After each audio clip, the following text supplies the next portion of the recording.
philosophical term in this particular context. So what is ethical egoism? A good definition of ethical egoism is that it is the belief that one ought to do what is in one's own self-interest. And I'm sure that doesn't seem to be too terribly far-fetched for most of us, but the word I want to concentrate on here is ought. This means that ethical egoism is indeed a theory, a normative, prescriptive theory about the kind of conduct that we should be engaging in. That is to say, what we ought to do. Ethical egoism is usually contrasted with the other doctrine which is contradictory to it, and that is altruism. Altruism holds that individuals have an ethical obligation to help or serve others. Ethical egoism in its extreme form seems to ignore what altruism promotes, and that is that we have an obligation to help or serve other people. So at its extreme form, ethical egoism is very much about the self, and very much about looking out for number one, or numero uno. In all things philosophical, we do like to provide critiques of what people propound as their pet or favorite theories, and ethical egoism, as described in the previous slide, is a theory about how it is that we ought to behave. But is there an inconsistency? After all, if an ethical egoist is thoroughgoing and must look out for his or herself in the numero uno sense, then he or she may have to, in fact, treat others as if they were at least ethically and morally equal to the egoist, his or herself. In doing so, it seems like there's a kind of a paradox that arises, because to actually extract what the ethical egoist needs to get from his interactions with other people, he might have to treat other people in a somewhat more altruistic-looking way in order to achieve those ends. An ethical egoist might assert that furthering ends of others is sometimes the best means of furthering one's own ends, or that by simply allowing them liberty, it benefits one's self-interest. That is to say, it furthers one's sense of being number one and the most important being, so to speak, morally.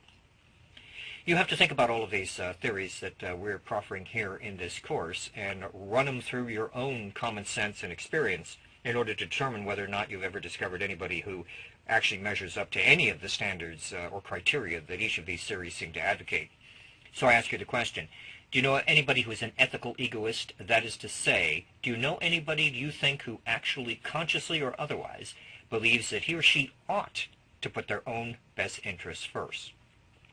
And perhaps end up treating others and making it appear as though that one is treating others with great respect. Think about what it would be like if a person were actually that way, and then you can see how perhaps ethical egoism could get you in a little bit of a further inconsistency. So who is a good example of an ethical egoist? Well, I hope that at some point in time you might have come across at least a reference to Mr. Friedrich Nietzsche, latter 19th, early 20th century philosopher. Certainly ethical egoism is present in his writings, at least in the later Nietzsche. Nietzsche got famous and perhaps achieved a kind of celebrity status because of his nihilism, his ethical egoism, and the claim that he asserts, namely that God is dead. But that is often taken out of context, that claim, and it would be important to study his works in order to try to understand exactly what he meant by that. But primarily, Nietzsche thought that we had no real moral obligation to anyone else but ourselves, and that we should ultimately become what in German is referred to as the Übermensch, the Superman. And in his sense, the Superman is an individual who has transcended the bounds of mere morality. It is to be noted that religious traditions such as Islam, Christianity, Buddhism, and Hinduism are opposed to ethical egoism because they primarily promote the idea that we should actually treat others with respect and dignity. Buddhism, for example, claims that we are actually inherently altruistic. Well, once again, any of the claims that are made, you need to subject your own common sense scrutiny. Now, psychological egoism perhaps seems at first glance rather like ethical egoism, but it is a little bit different. Psychological egoism is the theoretical view that humans are always motivated by self-interest, even in what seem to be acts of altruism, which is a way of stating that we are hardwired, actually, to be self-interested.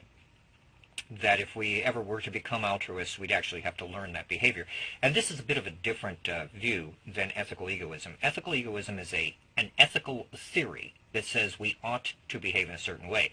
Psychological egoism says we are just so into our own selfishness that we have no alternative but to be that way because that's the way nature created us. Psychological egoism claims that when sane people choose to help others, it's because of the personal benefits they themselves obtain or expect to obtain, directly or indirectly, from doing so. So it could even be that at some level the psychological egoist would maintain that even if we are unconscious of our true motives, that they are nevertheless there. The problem, of course, becomes how do you prove such a theory? And this is why we have a critique of psychological egoism. For one thing, taken as a theory, psychological egoism is not falsifiable. That is, you couldn't ever find out if there's any circumstance in which it is not true. Even the theory of relativity, it is imaginable, might be false. Perhaps the theory of operant conditioning poised by B.F. Skinner. Perhaps there is a circumstance under which you can imagine it is not true. But in this particular case, the problem that is an indictment really against the theory of psychological egoism is that we would never know under what circumstances it is falsifiable. And good theories allow that there may be a possibility of falsification. And of course we'd know then what it would be like for the theory to be false. Even if it turns out that it's never false, we'd certainly know what it would be like to be false. But you see, when somebody claims that we have these kinds of motives and they claim it's based on observation, well, certainly there are some counter-observations. Certainly there are some instances which don't jive terribly well with the idea that we're all psychological egoists. So in order to save the theory, you might have to go one step further and say, well, you may not be aware of the fact, or any of us for that matter, that in ourselves our true motives are always ulterior and we're always self-serving. But how would we ever know that? And that's really the main question about talking about non-falsifiability.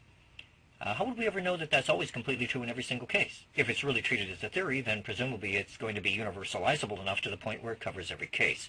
So that is a somewhat semi-professional critique of psychological egoism. And now let's flip over to the other side of the spectrum, altruism. Altruism can be defined as an unselfish concern for the welfare of others, which, again, seems to be very contradictory to either ethical egoism or psychological egoism. If you're thinking about an example, well, how about Mother Teresa? I think in many of the classes that I've conducted where I've ever asked people who is the most virtuous people that they're aware of that has been in the news or perhaps achieved something like celebrity status, Mother Teresa is usually almost exactly right on top of the list. Typically the other people that I get as examples that students will mention, and other people with whom I speak, people like the Pope, people like Billy Graham. Most of them seem to be religious figures, but if you know what the term altruism means, try to think of somebody in your experience, either in your family or perhaps in your relationships at the workplace, certainly not on a freeway, who are altruists. How do we know that Mother Teresa qualifies as a fairly good example of altruism? Well, just for example, this is one of many, many instances, but in 1979, Mother Teresa was awarded the Nobel Peace Prize for work undertaken in the struggle to overcome poverty and distress, which also constitute a threat to peace. And she was given a monetary prize for that, and she turned it down and asked that it be given to the poor in India, I believe, with whom she had been working. Now, it wasn't an enormous amount of money, as I recall at the time, but still, the very idea that she would refuse to do this, and there time and time again when Mother Teresa was in a similar circumstance where she could have been awarded a monetary sum or perhaps could have been treated very specially. And even though there may be some controversy surrounding her following, if you will, her order, nevertheless it does seem that by and large it would be very difficult to accuse Mother Teresa of being anything other than mostly an altruist. And surely she, being a human being like any of us, may have fallen into a lapse in which perhaps she might have become somewhat self-interested.